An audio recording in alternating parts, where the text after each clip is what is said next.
Olá pessoal, tudo bem? Vamos continuar aqui com a nossa segunda aula a respeito do conteúdo de tomografia computadorizada. Na primeira aula nós falamos lá, né, sobre alguns princípios básicos da tomografia, algumas informações sobre planos, sobre cortes, né, alguns componentes da tomografia computadorizada, algumas imagens falando sobre, né, demonstrando as os cortes tomográficos, né? Então, falando sobre sagital, sobre coronal, sobre axial. E aí, então, hoje nós trabalhamos, né? Nós paramos, se não me engano, nessa imagem aqui na aula passada. Então, hoje a gente começa a falar sobre os sistemas, então, a composição dos sistemas, o que cada um tem e tudo mais, para a gente poder entender melhor. Beleza? Bom, então assim, o que compõe então um sistema de tomografia? Tá? Primeiro que é um equipamento fixo, certo? Há até, né, alguns tomógrafos móveis utilizados em alguns blocos cirúrgicos, né, em alguns campos militares, mas em alguns outros casos, mas o mais comum são equipamentos fixos, esses que a gente vê normalmente nos nossos hospitais, nas nossas clínicas aí, né, por todo canto, certo? Então, a maioria são fixos, né, não tem como modificar, mas existem sim os móveis, só que são em casos bem específicos, beleza? Bom, aqui, ó. Primeiro, os sistemas então, para a gente entender, o sistema ele é constituído então basicamente por três componentes, tá? Nós temos o gantry, que é o portal, nós vamos falar especificamente sobre ele, o computador, né? Então o computador que faz toda a conversão do sinal recebido pelos detectores para o monitor, né? Então, para converter o sinal recebido pelos detectores em imagem tomográfica, né? Ou simplesmente imagem. Então, o computador faz esse processo, além de fazer a comunicação do console de operação, né? Então, toda a minha operação, todo o meu console ali, né? Que já tínhamos falado sobre a mesa de comando, né? Que existe, então, ali a mesa de comando. Então, essa mesa de comando, ela vai interligada com o computador para poder conversar, para poder se comunicar com o gantry, né? Para fazer, então, essa ponte. O computador faz todo esse processo de comunicação do operador com o aparelho e também a conversão de imagem, certo? Essa informação ela é muito comum em provas de concurso, tá? São os componentes principais de tomografia computadorizada. Então, nós temos esses três, né? O gantry, ou portal, tá? Portal porque tem aquela abertura, né? Aquele círculo, aquela abertura onde o paciente fica.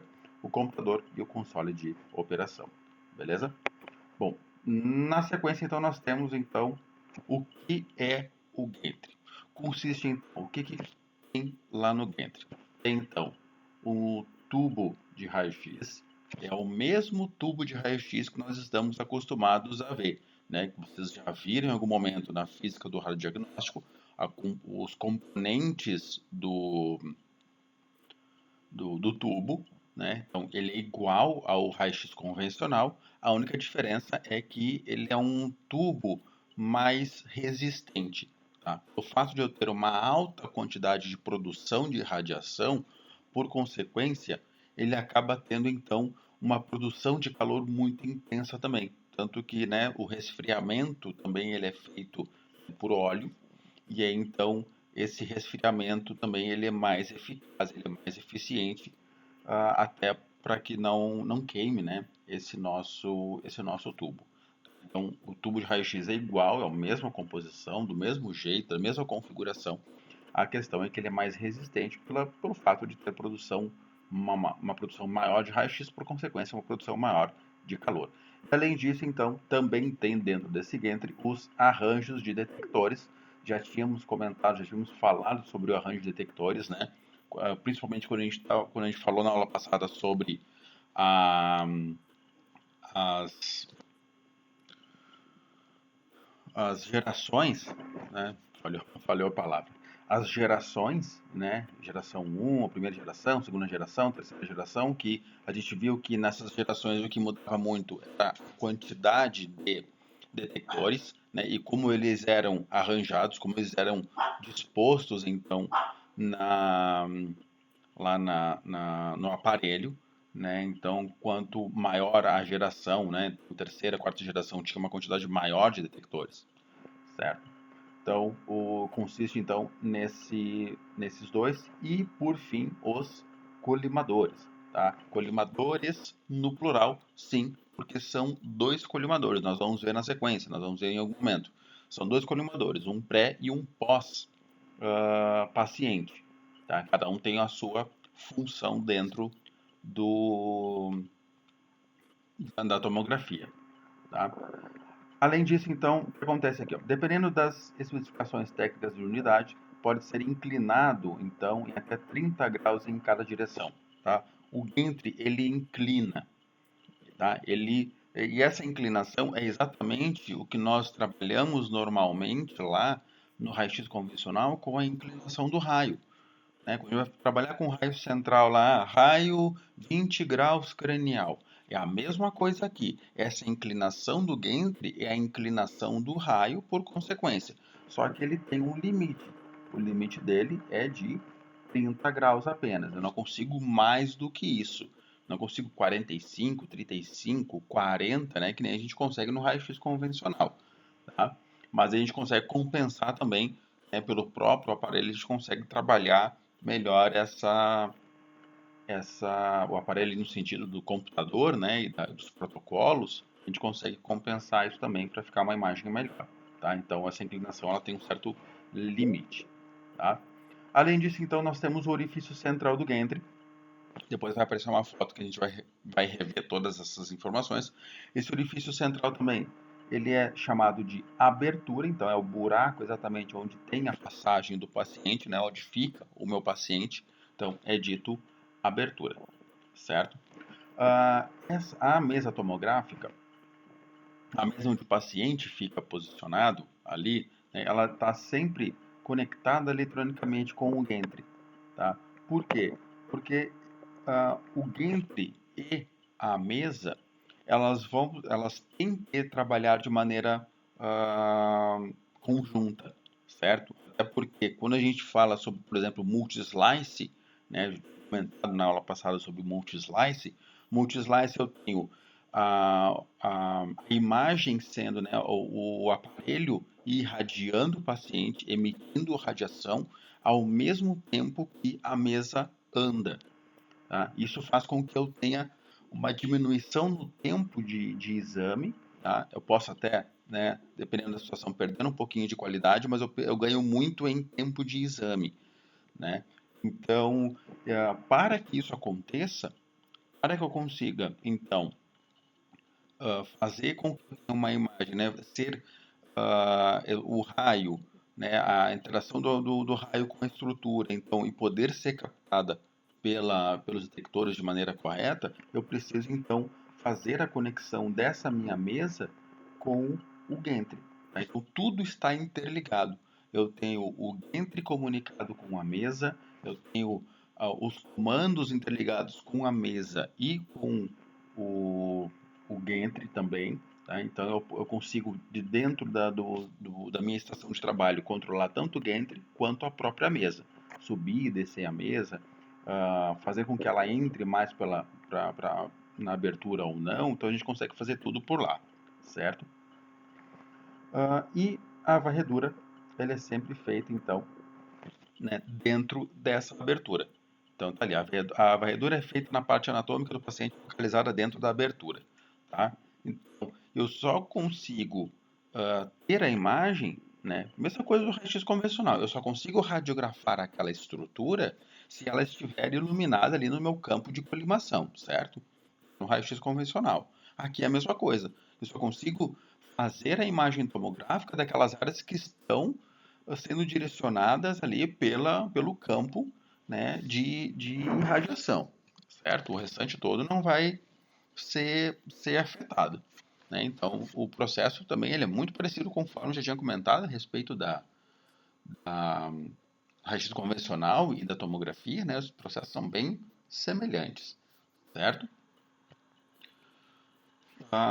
Acredito que aqui não tenha muita dúvida, então a gente vai seguindo, qualquer coisa a gente vai conversando no grupo a respeito, né, desse assunto, certo? O Gantry, então, falando ainda sobre o Gantry, tá? No Gantry, o tubo de raio-x, então, a estrutura, então, e o funcionamento do tubo são similares, né? Já tinha comentado, são similares ao raio-x convencional, tá? E aí só, então, há uma modificação necessária para essa produção adicional de calor, né? E por causa desse tempo de exposição. O tempo de exposição, embora seja curto, ele é muito intenso, essa radiação, né? Esse tempo. São, vamos dizer, 3 segundos de exposição, só que são 3 segundos de exposição numa quantidade, numa intensidade muito grande. Isso faz com que esse calor seja muito excessivo, então tem que ser um material compatível com isso. Eu já tinha comentado isso, só a lâmina aqui, então, na verdade, para a gente poder demonstrar, então, e ficar claro essa informação, certo? Aqui, então, nós temos um tubo de raio-x, né? Um tubo, então, na verdade, um tubo tomográfico. Se a gente ver, então, as informações aqui, né, os componentes, eles são muito parecidos, tá? O processo de montagem desse equipamento, ele é muito parecido com o raio-x convencional lá, né? Com as informações, tá? Então não tem muita diferença quanto a isso. Eu tenho ali, né, o cátodo e o ânodo, a janela onde eu tenho nosso feixe de radiação, né? Toda a parte, então, de óleo, isolamento ali para refrigeração, o próprio tubo, né, a própria ampola. Então, os componentes ali, básicos do raio-x convencional são os mesmos componentes básicos aqui da tomografia, né? Só que, claro, né, numa não digo qualidade, mas num reforço na sua estrutura para aguentar uma quantidade grande de calor, certo? Ainda sobre o Gantry, vamos falar bastante sobre que tem muita informação. Nós temos então os arranjos de detectores. Tá? Esses arranjos, então, primeiro, eles se encontram em estado sólido, ou seja, como se fosse tipo uma pastilha, né? Ou algo parecido com isso, tá? Não é algo gasoso, né? Existem alguns detectores gasosos, principalmente ali alguns detectores, né, de automação ali para poder definir quantidade de radiação, tá? Mas ele é sólido, então ele recebe essa radiação, essa quantidade de radiação e converte então em sinal elétrico para poder mandar para o computador, tá? E normalmente não, normalmente então são esses cristais de cintilação que fazem esse processo de recebimento da imagem, né? Recebimento, na verdade, do sinal, desculpa, recebimento do sinal e conversão deles em sinal elétrico para poder gerar a imagem, né? E um dos componentes, né, ali do dos nossos detectores são então o tungstato de cádmio, tá? Que é um dos principais componentes, tá? E além disso, né, as terras raras, essas terras raras, em algum momento já foi falado sobre, né, que são terras raras também utilizadas lá dentro do ecrã, tá? Lembra que o ecrã ele cintila, né, a radiação entra em contato com o ecrã então emite uma cor verde, né? Então, por isso o filme base verde. Então, essas terras raras também elas estão incluídas junto nesses detectores, certo? E aqui, então, nós temos, por consequência, né, o nosso arranjo de detectores, tá? Então, aqui nós temos o nosso arranjo de detectores, que faz com que, então, né, do outro lado tenha lá, lá em cima, né, nós temos o nosso tubo, e aí, então, essa aqui é a nossa abertura, ó, tá aqui, ó, essa abertura onde o paciente fica posicionado, tá? E aqui, então, nosso arranjo de detectores, tá?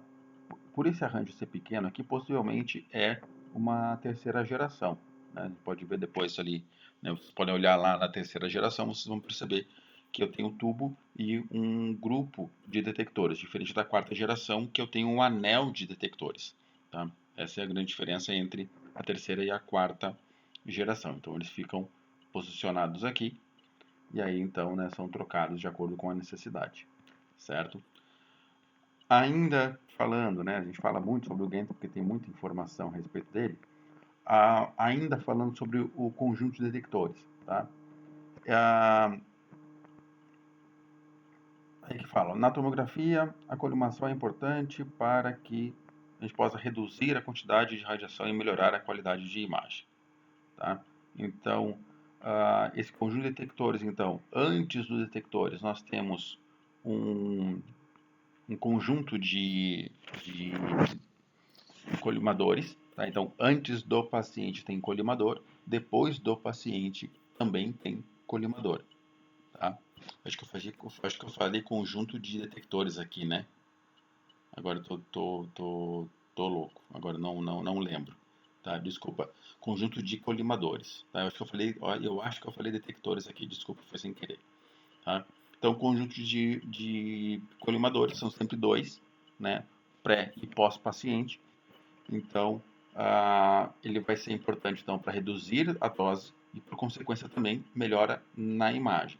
Tá? Então, a tomografia utiliza dois colimadores, dois conjuntos de colimadores, um pré e um pós. Tá? O colimador pré-paciente, então que fica antes do paciente, ele vai determinar a espessura de corte, ou seja, quanto de área eu estou irradiando.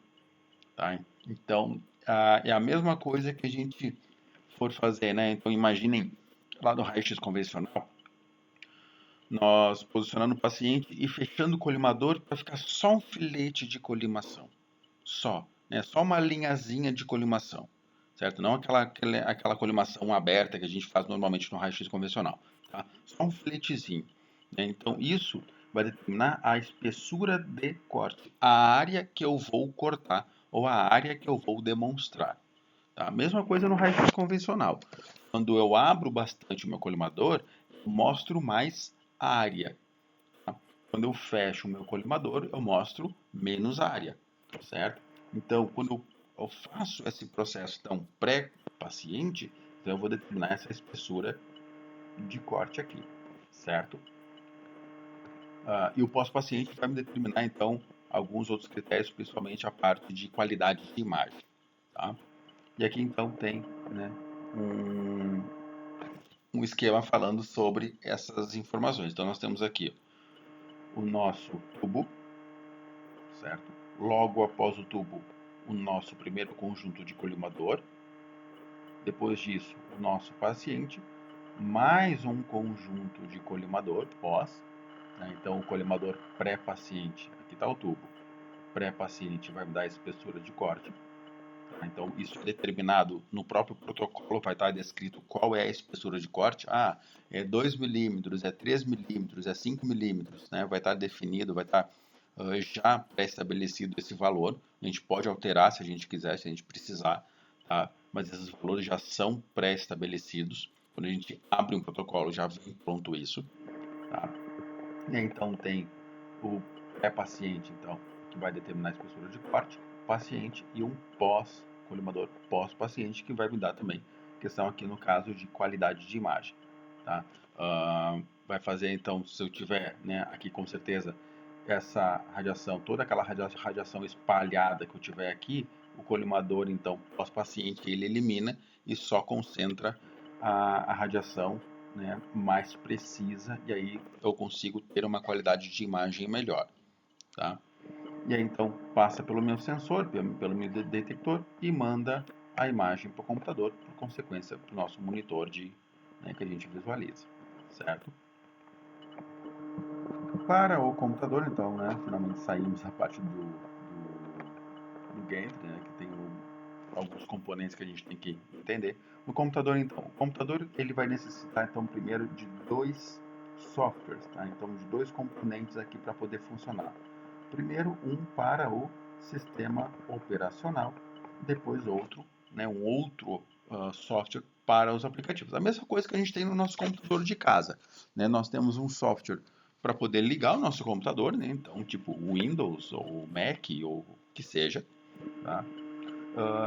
E aí depois os aplicativos, os programas, né? Aqui eles falam sobre aplicativos, mas os programas específicos para aquisição de imagem, o programa, né? Normalmente é um programa só que faz muita coisa, né? Então um programa que vai fazer a comunicação com o meu equipamento, e aí junto com esse programa vem, né, junto dele, o processo para poder fazer a aquisição de imagem, trazer a imagem, fazer a conversão de imagem, né? Então são aplicativos, né? É um programa, dentro do programa, vários aplicativos que fazem esse trabalho, tá? Então um programa que é o sistema operacional normal, que a gente vai trabalhar, e depois, então, algum programa, né, os programas específicos para aquisição de imagem e comunicação com o equipamento, certo? O sistema operacional, então, vai controlar o hardware, ou seja, todo o processo de ligar o equipamento, ligar o aparelho, tudo mais, fazer, perceber, né, verificar se, se todos os componentes estão conectados. Se não tiver, daqui a pouco, o cabo lá da mesa não está conectado. Ele vai avisar que o cabo não está conectado, ou que a mesa não está conectada ao computador. E a gente vai lá, né, liga esse cabo e aí continua o processo, continua a fazer. Enquanto os aplicativos, né, vão controlar o processamento, reconstrução de imagem, a variedade então de pós-processamento, né, de trabalhar com a parte, adquirir as imagens, reconstruir imagem, depois eu posso manipular essas imagens, transformar elas em 3D, aí tudo vai ser dentro desses aplicativos específicos, tá? Fora do sistema operacional, que vai trabalhar com a parte de equipamento em si, né? De ligar equipamento, de verificar se os equipamentos estão conectados, fazer aquele processo todo igual ao computador aqui, né? Se eu tenho um problema no meu computador aqui, com certeza o meu sistema operacional ele vai me avisar, ó, estou com problema em achar o meu HD, estou com problema em achar, né? E assim vai. Então, é a mesma coisa que a gente trabalha no nosso computador aqui de casa, certo? Esses computadores, então, esses computadores não são computadores quaisquer, né? São computadores, então, que têm uma velocidade, uma capacidade de processamento muito grande, né? Eles convertem uma imagem de extrema qualidade em muito rapidamente, né? Então são supercomputadores que vão fazer todo esse trabalho, né? Não é um computador qualquer, tanto que vocês quando forem olhar, né, um computador, vocês vão perceber que a base dele, né, o gabinete dele, ele é muito grande, porque ele processa muita informação, tá? Então só para, né, tem um exemplo aqui, para exemplificar, então, considerando um corte de, né, uma matriz de 512 por 512, que é o básico, tá? 512 por 512 é o tradicional, certo? Esse computador, ele consegue fazer aproximadamente mais de 260 mil cálculos por corte.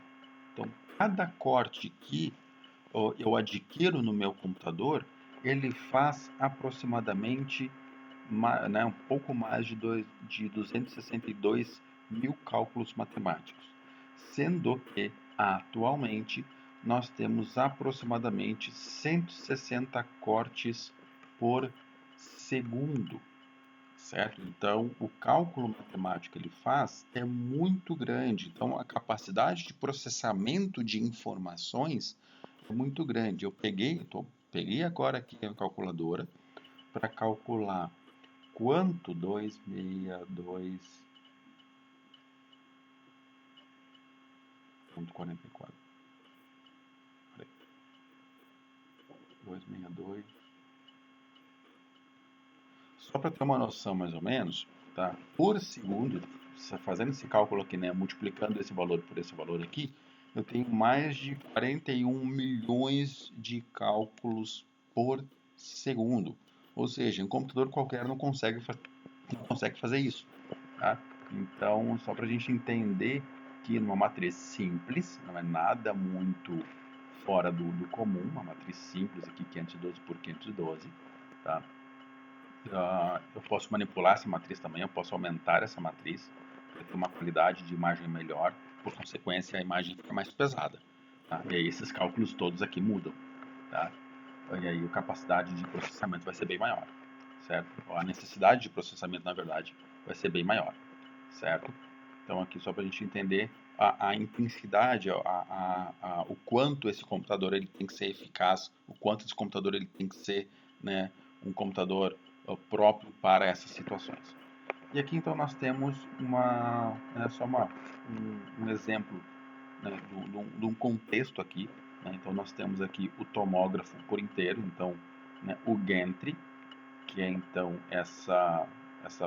o gantry e a nossa abertura aqui, onde vai ficar o paciente. Então apenas nessa área da abertura onde vai ser adquirida a imagem. A nossa mesa, né, mesa de exame, ela vai subir, vai descer, vai deslizar para dentro, deslizar para fora, para poder levar o paciente, né, a área do paciente para o exame, que a gente controla. E aqui algumas outras, né, alguns outros componentes aqui, alguns monitores, caso a gente precise, né, normalmente esses monitores ficam dentro da sala de comando, né, principalmente a gente vai ter, né, a gente pode até ter esses monitores aqui nessa área, né, dentro da sala de tomografia, né, junto com o tomógrafo para poder fazer alguma intervenção já direta, né, mas normalmente esses monitores ficam fora da, da sala, mas sempre, né, normalmente já pode ter um que outro ali disponível caso precise, certo? Então só para mostrar como é que seria, né, ali a parte do gantry e a abertura, a mesa e alguns monitores e computador aqui para poder exemplificar isso, beleza? Na sequência então nós temos aqui o console, tá? Então o console então é onde eu vou ter a minha todo o meu equipamento e né, todo o equipamento disponível para poder trabalhar com esse material, com esse equipamento. Então aqui, componentes do console então vão incluir um teclado, aquele mesmo, aquele mesmo, aquele mesmo teclado que a gente tem lá, né? Não é um teclado igual, na verdade, que a gente tem em casa, né? Ele tem alguns comandos específicos no próprio teclado para comandos no aparelho, tá? Mouse e normalmente, né, um ou dois monitores, certo? Então, o teclado ele é específico, tem uma fotinho que vai mostrar depois ali, é um teclado específico para isso, que tem alguns botões que vão ajudar no posicionamento ou até no equipamento, né? Botões para dar o start, né, para começar a aquisição de imagem, algum botão para subir e descer mesa. Então, no próprio teclado eu tenho essas funcionalidades. Né? Um mouse, né, normalmente normal, esse mouse é só para manipular o computador, manipular ali as imagens, e um ou dois monitores de acordo com a necessidade. Eu posso ter um monitor para receber as imagens, eu posso ter um único monitor para receber as imagens, ou dois monitores, um para receber a imagem e outro para manipular essas imagens. Então vai do equipamento, vai do tipo de equipamento, do tipo de necessidade também de cada instituição, certo? O console então, ele permite que o técnico controle parâmetros de exame, né? Então os parâmetros ali no próprio equipamento, né? Então, como por exemplo, a gente tinha comentado ali, né? Tinha comentado antes, como por exemplo a espessura de corte, né? Como por exemplo espessura, subir e descer mesa, né? Alguns parâmetros ali no próprio software também, alguns parâmetros ali de pitch, que nós vamos falar, né, sobre pitch, sobre espaçamento, né, então o quanto tem que andar a mesa do paciente. Então essas informações o técnico então pelo console consegue fazer essas manipulações, esses parâmetros, né, além também de fazer a manipulação dessas imagens, né, alterar contraste, alterar brilho, fazer algumas alterações, algumas manipulações nessa imagem, para que a gente possa então ter uma imagem um pouco mais de qualidade, certo? Aqui na sequência fala sobre o protocolo. Então, o protocolo é determinado para cada tipo de procedimento. Tá? Então, o protocolo nada mais é do que a minha rotina. Tá? Só para a gente voltar lá para o raio-x convencional para ficar mais fácil de entender. O protocolo nada mais é do que a minha rotina. Tá? Então, vamos fazer um raio-x do tórax. No raio-x do tórax, nós temos lá posicionamento PA e perfil. Beleza? Esse é meu protocolo. Então, o protocolo para fazer um exame de tórax é um PA em perfil. Ou seja, aqui eu tenho também um protocolo. Então, eu quero fazer uma tomografia de crânio. Na tomografia de crânio, nós teremos os nossos posicionamentos. No caso aqui, o posicionamento é o mesmo, o que muda é a maneira de adquirir a imagem. Nós vamos, né, então, por exemplo, a tomografia de crânio, nosso protocolo é uma imagem axial, uma imagem coronal e uma imagem, né, então, nosso protocolo é uma imagem axial, uma imagem coronal e uma imagem sagital. Pronto, isso é um protocolo, são 3 imagens diferentes. Né? Claro que o protocolo é maior do que isso, né? Nós temos variações de espessura de corte, nós temos variações ali, né? Vai ser com contraste, vai ser sem contraste, então esses protocolos acabam mudando de acordo também com a necessidade do exame, de acordo com a necessidade do meu paciente, muitas vezes, né? Ele vai precisar de contraste ou não, por exemplo, entra no protocolo. Eu quero, o paciente está com dor de cabeça, com cefaleia. Protocolo para cefaleia. O paciente vem com suspeita de AVC. Protocolo para AVC. Então, ele muda alguns parâmetros dentro embora seja crânio, ele muda alguns parâmetros, né, para poder ser mais preciso. E esses fatores, então, ele vai incluir a quilovoltagem, colocar tudo aqui, a quilovoltagem que vai ser utilizada, ou seja, essa imagem ela vai ser mais escura, essa imagem vai ser mais clara, né? Qual é o passo, ou seja, qual é o pitch, nós vamos falar a respeito sobre o que é o pitch, certo? Que nada mais é do que, né, a espessura de corte e o deslocamento da mesa. O campo de visão, né, como é que vai ser esse campo de visão, se vai ser mais aberto, se vai ser mais focal, qual é a espessura de corte que está sendo utilizada, o deslocamento da mesa que está sendo utilizado, ou seja, essas informações elas são sempre pré-estabelecidas. Já está pronto esse valor, eu não preciso mexer nesses valores, certo? Se eu precisar mexer, eu posso mexer. Eu posso mexer no deslocamento, eu posso mexer na espessura de corte se houver necessidade naquele momento. Se não tiver necessidade, não tenho por que mexer, porque esses protocolos são feitos, são montados junto com o médico radiologista. Né? Então, o médico ele sabe já qual é, como ele gostaria da imagem, e aí o responsável em montar esse equipamento, em montar esses protocolos, ele já faz, né, que ele é denominado o application, né, esse application profissional que faz essa montagem de protocolos, então ele consegue já fazer de acordo com a necessidade ou com a vontade do médico. Tá? Então esses valores já são prontos e o médico já sabe desses valores todos, certo?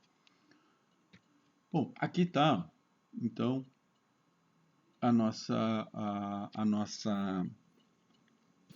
nosso console, tá? Então nós temos aqui, por exemplo, aqui vai ter 2 monitores, né? Um monitor para aquisição de imagem e um monitor para manipulação da imagem, se eu quiser, então 2 monitores, ou pode ser sempre o mesmo, tanto faz.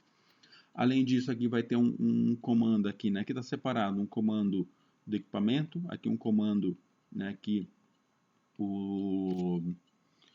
o teclado, né, para poder colocar as informações do paciente, para poder fazer comunicação do equipamento com, né, do console com o tomógrafo lá dentro, não, o gantry, a abertura, a mesa e o paciente.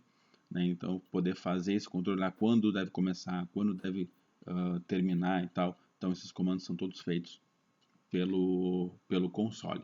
Tá? E aqui nós temos aqui um monitor, que é o monitor para bomba de infusão. Nós vamos falar a respeito, quando a gente falar sobre contraste, nós vamos falar sobre a bomba de infusão, tá?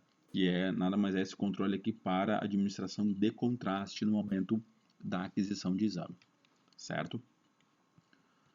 Na sequência, nós temos então aqui, né, algumas informações que são importantes, como por exemplo aqui, só para a gente entender o que é um ponto importante, o que tem da tomografia comparado com o raio-x. Então, a primeira coisa, e é o ponto mais importante, por isso que eu grifei aqui e vou grifar de novo. As estruturas anatômicas em tomografia, elas não são sobrepostas. Esse é o ponto principal da tomografia comparado com o raio-x. Essa informação, ela já caiu em prova de concurso, tá? Ela já foi objeto de prova de concurso. Qual a principal diferença entre tomografia e raio-x? Tomografia não tem sobreposição de estruturas. Tá? Isso faz com que eu veja todas as informações de maneira precisa. Sem sobreposição, eu consigo ver a anatomia num ponto de uma maneira mais eficaz, mais precisa, certo? Então, essa é a grande diferença, tanto que está grifado no material de vocês aí, porque realmente ela é importante. Tá? Além disso, então, as imagens de tomografia são imagens que têm uma resolução de contraste, né, melhor, né, é uma imagem computadorizada, então a qualidade ela acaba sendo bem maior. Claro que hoje nós temos o raio-x digital, que tem uma imagem extremamente boa, né, uma imagem com uma qualidade muito boa. Só que, claro, né, a tomografia computadorizada, o computador consegue processar muita imagem e faz, né, com que essa imagem tenha uma qualidade absurda. Reconstrução, então, multiplanar, ou seja, eu ter, por exemplo, uma imagem axial, uma imagem coronal, coisa que o raio-x não consegue. O raio-x consegue o AP, oblíqua, perfil, um axial lá, né, aqueles nossos axiais que a gente está acostumado a trabalhar, né, que tem lá no raio-x convencional. Vou fazer um axial de patela, sabe? Então, coisas desse tipo. Aqui não, aqui ele consegue pegar uma imagem e reconstruir essa imagem em outras imagens. Então, ele adquire de uma maneira e automaticamente também ele vai reconstruindo em outros planos. Pega a axial e transforma ela em coronal, e acrescenta mais sagital, né, para poder ser multiplanar, ou seja, múltiplos planos, múltiplas imagens. Além disso, então, manipulação de dados, né, a respeito da atenuação. Então, essa manipulação de dados a gente faz também bastante no raio-x convencional, no raio-x digital, né, manipulação da atenuação de informação, de poder manipular a imagem, né? Então, escurecer, clarear, fazer algumas outras manipulações que eu posso mostrar para vocês mais adiante, né, a respeito, poder fazer uma medida, medir uma área, medir uma atenuação. A gente consegue, na tomografia, saber quanto aquela estrutura absorveu de radiação, né? Nós vamos falar já na sequência a respeito disso. Tá? Então, a gente consegue ter essa noção dentro da tomografia, certo? E aí, então, falando exatamente sobre o que eu acabei de falar, que é o nível de atenuação, ou seja, números de tomografia computadorizada ou unidades Hounsfield. O que é essa unidade Hounsfield? Primeiro, Hounsfield é o cara que criou a tomografia, né? Que trouxe lá o princípio do raio-x para formar ou para criar a tomografia, certo? E aí, então, ficou, né, na verdade, o nome dele ali, certo? Eu coloquei ali, ó, marcado 3 pontos importantes, tá? Que são os meus valores de referência. Mais 1000, 0 e menos 1000. Essas informações já caíram em prova de concurso também, tá? Quais são os valores de referência, quais são os valores de unidades Hounsfield referentes em tomografia? Mais 1000, 0 e menos 1000, tá? Esse é o nível de atenuação, o nível de absorção de radiação por parte da anatomia. Tá? O 0, então, vamos começar pela linha de referência, que é a linha de referência, 0. O 0 é relacionado com a água, certo? Então, se o valor que eu medir for um valor 0, é sinal que eu estou medindo a água. Se o valor for um pouquinho maior ali, ó, mais 15, né? Esse valor pode ser um pouco menor também, tá? Pode ser ali mais 10, mais 7. Esse valor ele pode mudar, tá? Tá? Se for, por exemplo, aqui, vamos usar o valor que está aqui, mais 15, está relacionado com o líquido céfalo-raquidiano, tá? Então, líquor, certo? Se for mais 20, estamos falando do sangue. Se for mais 40, estamos falando sobre uma substância, né, cinzenta ali, o cérebro, e assim vai, tá? Então, o 0 é o valor de referência, o valor 0, o 0 é referente à água, certo? Quando for mais 1000, que é meu limite positivo, estamos falando de osso. O osso cortical, ou seja, o osso cortical é aquele osso mais externo do osso, né? Ficou meio estranha essa explicação. Mas o osso cortical é a parte de fora do osso. Tá? Nós temos a parte de dentro, tipo tutano, tá? Tutano do osso é a parte de dentro do osso, certo? A parte de fora do osso é a parte mais densa, que é o osso cortical. Ele é mais denso, ele é mais duro. Por isso, o valor mais 1000. Tá? Eu vou, em algum momento, ou aqui, ou presencialmente, a gente vai falar sobre essas unidades Hounsfield e eu vou mostrar isso para vocês, né, como é que funciona. Tá? E nós temos o menos 1000.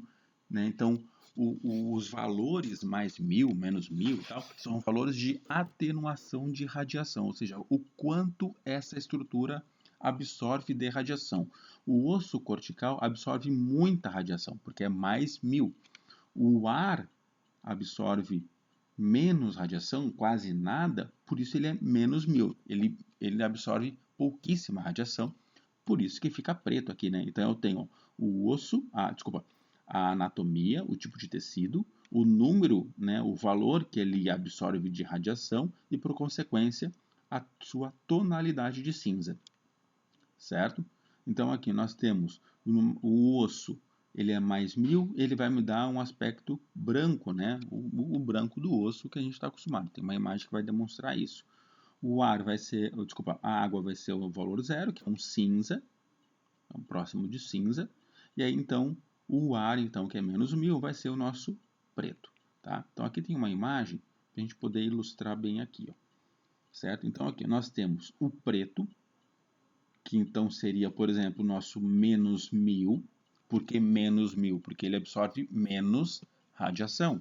Por isso, valores negativos. Quanto menor o valor, menos radiação ele absorve. Nós temos o osso, então, aqui, né, nas voltas, coluna, a parte aqui, né, de escápula, do externo, costelas, então, por exemplo, coluna. Na coluna, então, aqui, como ele é mais branco, é uma área mais densa, por consequência, ele absorve mais radiação, certo? E aí, então, por isso que ele fica branco, porque ele absorve bastante radiação, o mesmo princípio lá do nosso raio-x convencional. Tá? O princípio vai ser o mesmo, só a maneira que ele é demonstrado na imagem que é de uma maneira diferente. Tá? Então, aqui, como absorve bastante radiação, né, como é o osso, ele vai ser branco. Então, tá aqui, ó, o osso branco, certo? Só para a gente, né, ilustrar, isso já estava definido. O que muda aqui para nós? Né? Essa parte de o osso é branco, o ar é preto e a musculatura é cinza, por exemplo, né? A gordura aqui é um cinza mais escuro, ó, né? A gente consegue perceber essa diferença, que a gente tem a musculatura aqui um cinza e a gordura um cinza mais escuro. Tá? Então a gente sabe que até aqui é músculo, daqui em diante é gordura, certo? Então, o que muda, né, do raio-x convencional para a tomografia aqui? A gente consegue essa noção de tonalidade de cinza, a gente tem no raio-x convencional, né?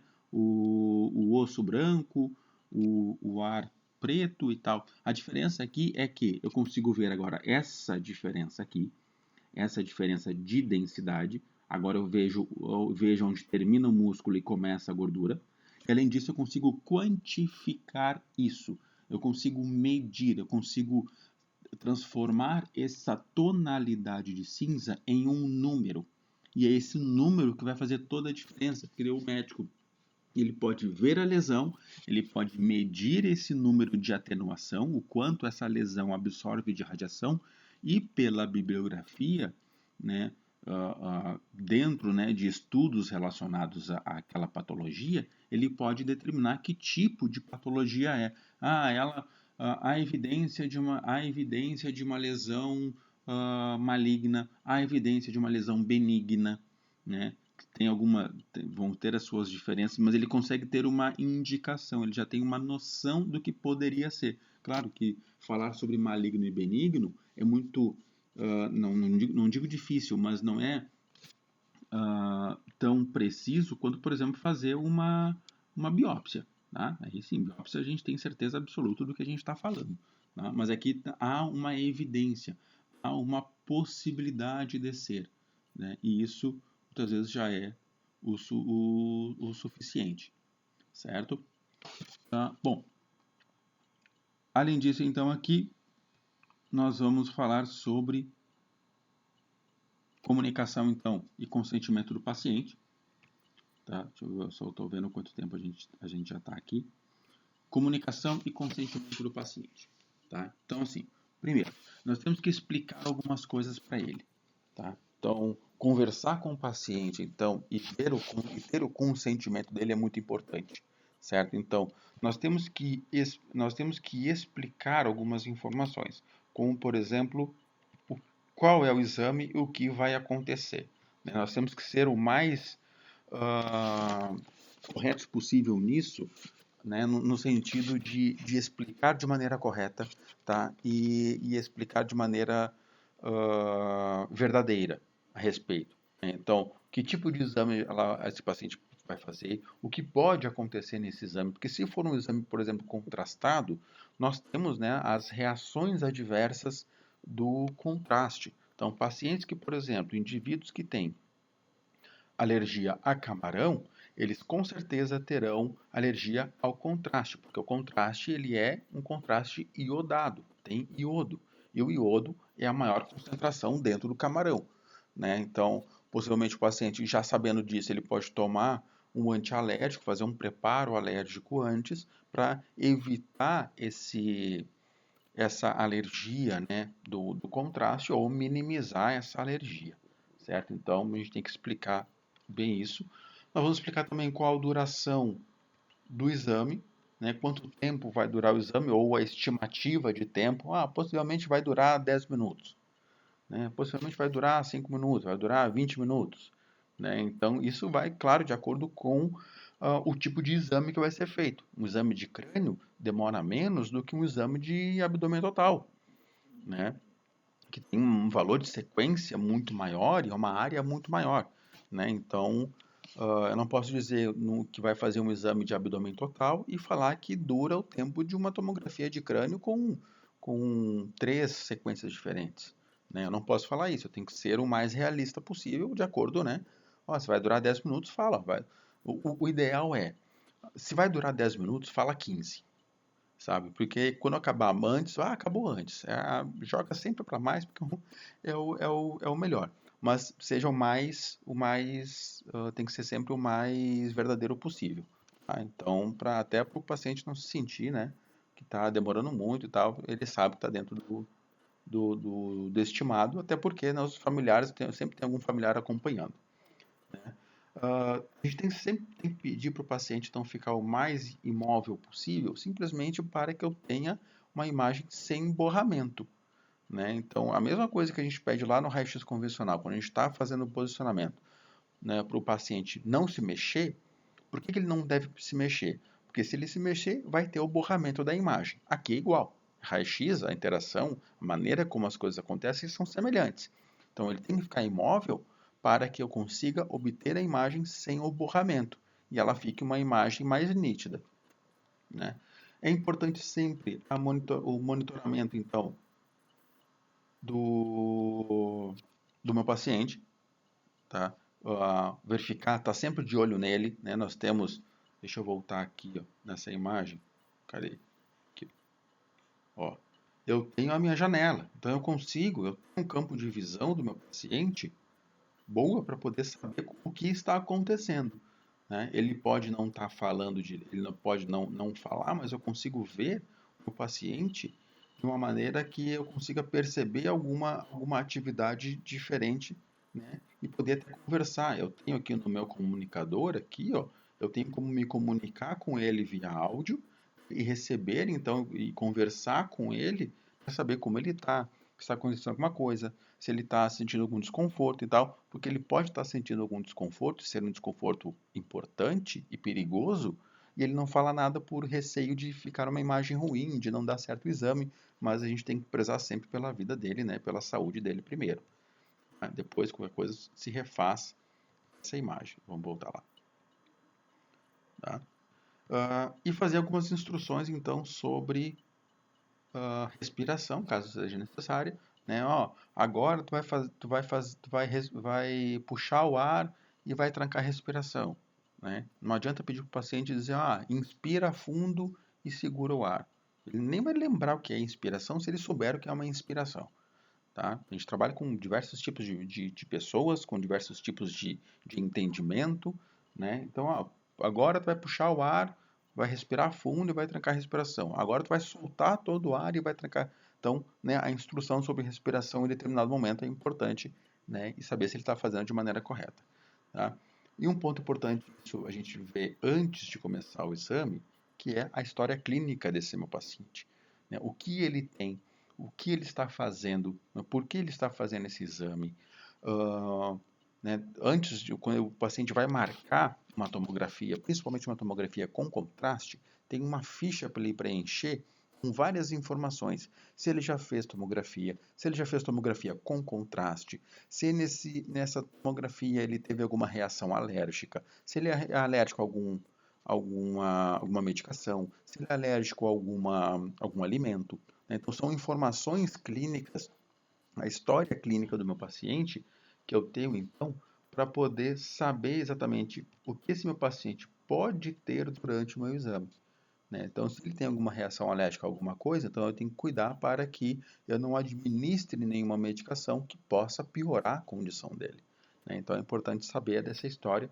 Isso sempre é feito antes, né? Essa história clínica é sempre feita antes do meu exame, né? Quando chega o paciente para mim, a gente já sabe exatamente como tá, né? Como é esse nosso paciente, beleza?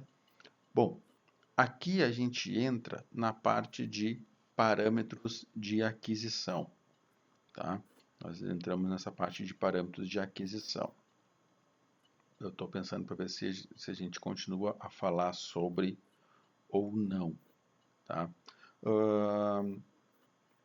Bom, vamos falar sobre parâmetros de aquisição, até porque não é muita coisa que tem que se falar a respeito, e aí depois a gente para mais adiante. Então, parâmetros de aquisição, então, só para a gente seguir.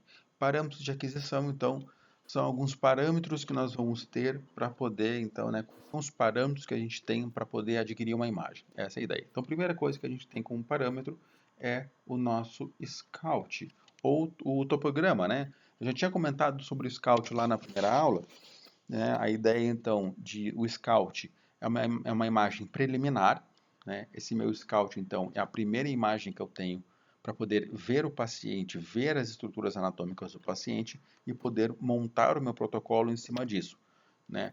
Fazer determinadas espessuras de corte, quantos cortes vão ser feitos, né? Tudo a partir do meu Scout. Então, imagem sequencial digital obtida, então, para aqui a partir de um posicionamento específico, né?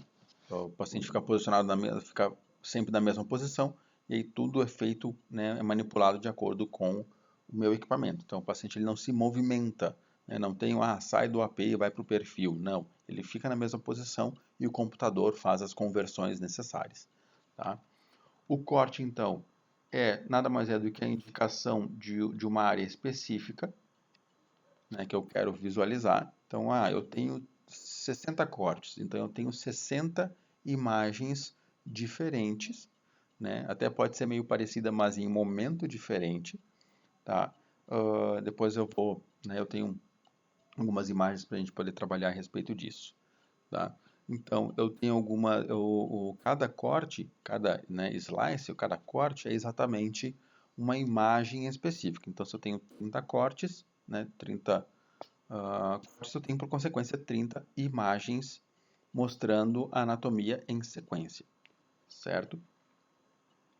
Além disso, então, nós temos aqui, por consequência, o nosso pitch, né, que eu tinha comentado antes a respeito. O nosso pitch nada mais é do que a razão entre o deslocamento de mesa e a espessura de corte. Tem ali um exemplo para a gente entender. Tá? Então, eu vou calcular aqui o movimento de mesa, né, o valor, esse deslocamento, esse intervalo de cortes, tá? Pela minha espessura de corte, ou seja, pela minha colimação. Tá? Então, a espessura de corte vai ser determinada ali pela colimação. Tá? Então, depois tem um cálculo ali que a gente consegue fazer. O que para nós é o FOV? O FOV é o campo de visão, é a área que eu estou vendo. Um FOV maior se dá por consequência uma imagem maior. Tá? Um FOV menor é uma imagem menor. Tá? Como se fosse tipo um zoom, vamos dizer assim, tá? Mas não é bem exatamente isso. Tá? Uma imagem maior, então um campo de visão maior. Tá? Tipo, a ideia é o raio-x convencional. Colimação. Se eu abrir colimação, vou ver mais anatomia. FOV maior. Se eu fechar a colimação, lá no raio-x convencional, tá? Se eu fechar a colimação, vou ver menos anatomia. FOV menor. É a mesma ideia, tá? É o campo de visão, é a área que eu estou visualizando. Além disso, nossos fatores de exposição, KV, né, o KVP, miliamperagem, tempo, tudo isso também está dentro como é raio-x convencional, produção de raio-x, então nós temos esses fatores também. Filtros, né, então filtros são recursos, então, para reconstrução de imagem, tá? Esses filtros, então, eles trabalham de uma maneira de poder visualizar uma determinada imagem, né? Então, por exemplo, eu tenho um filtro para visualizar osso. Então, os ossos, eles são melhor visualizados. Ah, eu quero um filtro para visualizar o pulmão. Aí o pulmão é melhor visualizado.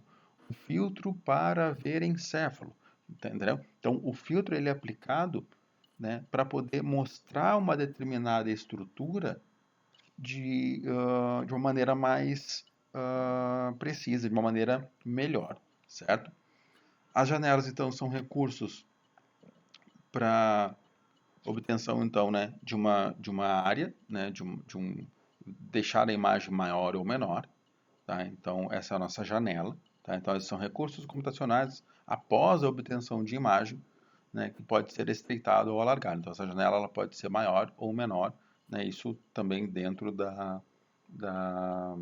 do nosso equipamento para poder fazer esses recursos de pós-processamento, né? A imagem já foi obtida, certo? Aqui tem, então, por consequência, ó, a nossa, né, um exemplo, então, a respeito do pitch. Tá? O que é o pitch? Então, aqui, ó, o que é o pitch, que é o passo, tá? Ali, ó, o movimento da mesa, ou seja, o intervalo entre os cortes. Eu tenho um corte, né, cortou aqui, aí eu vou andar a mesa e vou cortar aqui de novo. Então, é exatamente esse deslocamento, tá? Então, se eu cortei aqui onde está o passo, eu quero cortar depois onde está a colimação, eu tenho que andar essa mesa. Quando eu andar essa mesa para cortar aqui, esse deslocamento que eu fiz com a mesa é exatamente o meu intervalo entre um corte e outro corte, certo? Então eu pego essa distância, né? Então aqui milímetros por segundo, eu pego essa distância e vou dividir pela minha colimação, que pode ser de 0,25 milímetros até 10 milímetros, por exemplo. Né? Então, eu vou pegar o valor, o deslocamento da mesa, a distância entre um corte e outro, e dividir pela minha espessura de corte, ou seja, pela minha colimação. Essa é que é o pré-colimador, tá? Que é a espessura de corte. Então, a espessura de corte. Aí vai me dar o pitch, ou seja, por exemplo, aqui, ó, só pra gente, a mesa de deslocamento, por exemplo, em 10 milímetros por segundo, com uma espessura de corte de 10 milímetros, me daria, por consequência, um pitch 1 para 1. Tá? Então, se eu dividir 10 por 10, me dá 1, né? Então, por isso, pitch 1. Tá? Se eu dividir aqui a mesa de deslocamento de mesa de 20 milímetros, com uma espessura de corte de 10 centímetros, se eu dividir 20 por 10, dá 2, ou seja, 2 por 1, certo? Esses valores é só para a gente ter uma referência, tá? Normalmente esses valores eles não são reais. É só para a gente fazer uma divisão rápida, para a gente entender como funciona essa, esse cálculo, tá? Então aqui o pitch, ó. um pitch com menor tempo, então pitch, menor tempo de exame ou maior área a ser estudada, né? Porém, uma redução na qualidade de imagem. Então, eu posso dar um pitch, ele pode reduzir meu tempo de exame, eu posso fazer com que esse exame seja mais rápido, tá? Então, faz um pitch, por exemplo, faz aqui, ó, corta aqui e anda bastante e corta outro. Se ele andar bastante, tá, ele vai fazer com que esse pitch seja maior e aí, por consequência, ele seja mais rápido esse exame. Só que, por consequência, né, eu tenho uma perda na qualidade de imagem. Toda essa área aqui, se eu cortei aqui no passo e depois eu cortei aqui no outro ponto, toda essa área aqui eu não vi, não enxerguei. Tá? Então, quando eu faço um corte aqui e um corte logo adiante, né, eu tenho um pitch, por exemplo, de 1 para 1 ou menos que isso, e aí eu consigo ter, né, é mais demorado o exame, mas eu tenho mais informação, certo? Então, essa é a ideia do pitch, essa é a função do pitch, certo? Deixa eu colocar aqui. Beleza? Então tá. Então, por enquanto, é isso. Deixamos o restante para depois, porque a gente faz com calma, então. A gente vai trabalhando com calma até para ficar mais fácil de poder tirar as dúvidas, não ficar muito volume de informação e poder tirar as dúvidas conforme sejam necessárias. Beleza, pessoal? Então tá. Então, ficamos por aqui por enquanto. Nesse momento eu já fico à disposição de vocês para poder tirar alguma dúvida, tá? Então, o grupo já fica aberto ali para a gente poder tirar dúvida a respeito desse conteúdo, certo? E aí eu vou respondendo vocês, né, ali pelo grupo, certo? Então tá. Obrigado e bom estudo para vocês.